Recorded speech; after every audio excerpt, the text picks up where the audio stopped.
Christophe Castaner, l'actuel porte-parole du gouvernement et secrétaire d'État, a eu une jeunesse mouvementée. Comme il le raconte à Paris Match, il a dû faire face à un père violent avant de décider, à l'âge de 18 ans, d'abandonner ses études et de quitter le foyer familial. Il explique avoir ensuite passé 2 ans à zoner à Marseille et à côtoyer des gens pas recommandables, passant une partie de son temps notamment à jouer au poker. D'abord fasciné par Michel Rocard, il a plus tard soutenu François Hollande lors de la campagne présidentielle de 2012. A finalement trouvé sa place auprès d'Emmanuel Macron, dont il est devenu le principal lieutenant.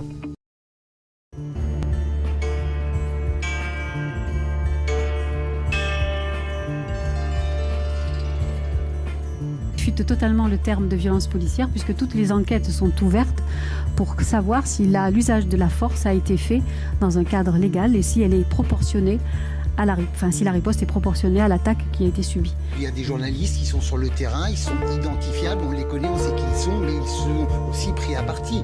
N'étaient pas des manifestants violents.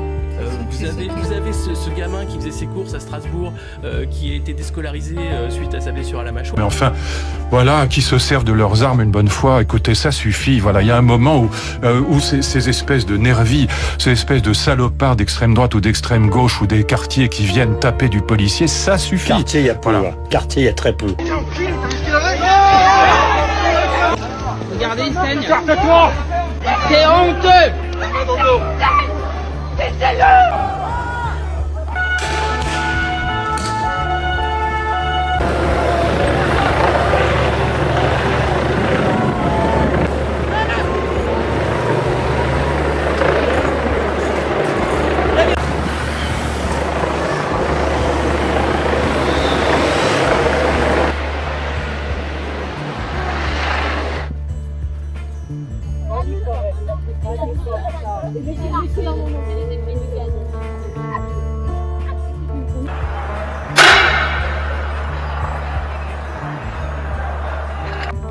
Antoine Boudinet a eu la main arrachée par une Grief 4 le 8 décembre 2018 à Bordeaux lors d'une manifestation des Gilets jaunes. Vous faites quoi, ils sont Tu fais quoi là ?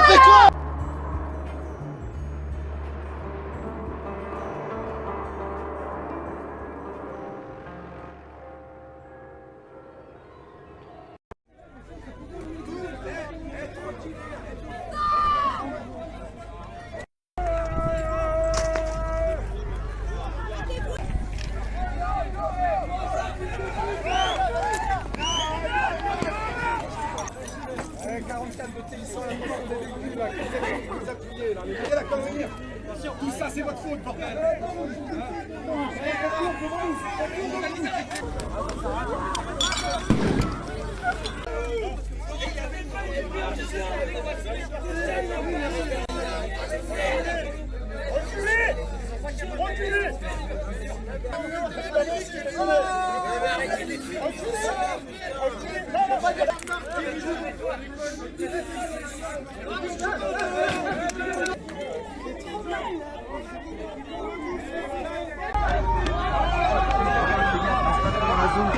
Après, il y a des positifs.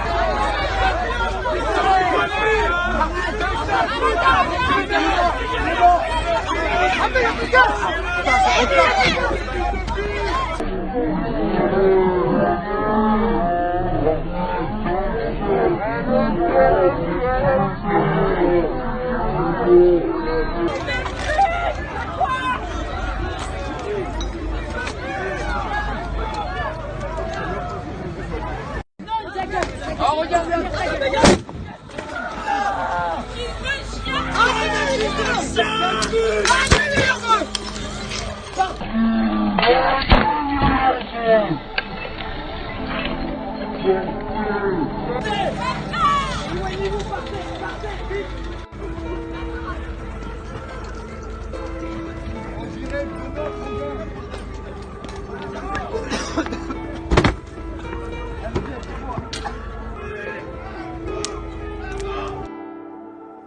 Je viens de faire un point de situation avec Monsieur le ministre de l'Intérieur sur la disparition de Monsieur Steve Maia Caniço.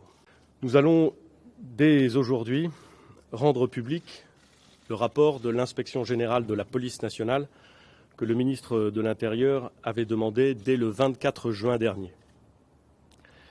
Celui-ci indique qu'à la lumière des faits connus à la date de sa rédaction, je cite, « Il ne peut être établi de lien entre l'intervention des forces de police et la disparition de M. Steve Maia Caniço. » Des difficultés liées à l'intervention, consécutives à des jets de projectiles en direction des policiers, est menée dans un rapport de force défavorable qui a conduit à l'emploi de moyens lacrymogènes.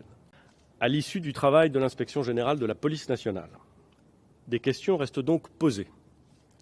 Par exemple, dans quelles conditions des sound systems ont-ils pu être installés sur certaines parties des quais de la Loire, ne disposant ni de garde-corps, ni de barriérage?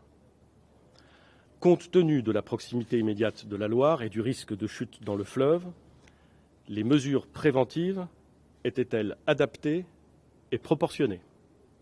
J'ai décidé de saisir aujourd'hui l'inspection générale de l'administration pour aller plus loin et comprendre les conditions d'organisation de l'événement par les pouvoirs publics, mairies et préfectures, ainsi que par les organisateurs privés. Les conclusions de l'inspection générale de l'administration sont attendues sous un mois.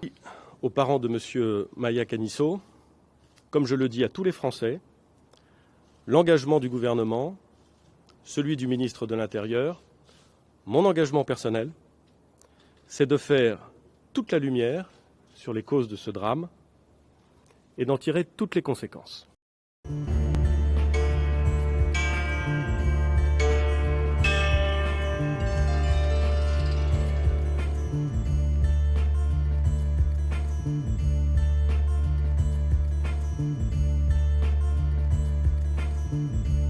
Je me suis engagé, et je tiendrai cet engagement à la transparence totale dans cette affaire.